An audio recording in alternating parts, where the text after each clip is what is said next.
আসসালামু আলাইকুম ইব্রান। আজকে আমি আপনাদেরকে কীভাবে ভাষা শহীদদের নাম ও পেশা সহজে মনে রাখতে পারবেন সেই সহজ টেকনিক শিখিয়ে দেবো। আশা করি এই ভিডিও দেখার পর আপনাদেরকে নাম ও পেশা নিয়ে কোনো কনফিউশন থাকবে না। ভাষা শহীদ আবুল বরকত তিনি ছিলেন ঢাবি শিক্ষার্থী। যেহেতু এটা মনে রাখবেন, যেহেতু রহমত বরকত ছাড়া কেউ ঢাকা বিশ্ববিদ্যালয়ে চান্স পায় না, সেহেতু আবুল বরকত তিনি ছিলেন ঢাবি শিক্ষার্থী।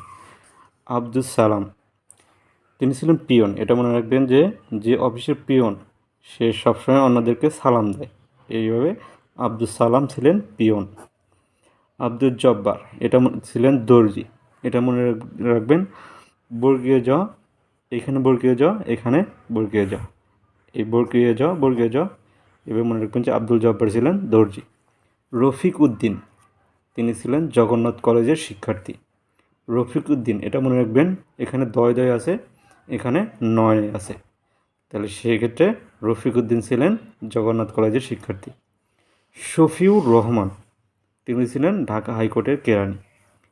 এটা মনে রাখবেন যে শফিউর রহমান, এটা নামটার ভিতরে একটু মানে কি বলে হাই স্ট্যাটাস ভার্ব আছে, সেইখান থেকে তিনি ছিলেন ঢাকা হাইকোর্টের কেরানি।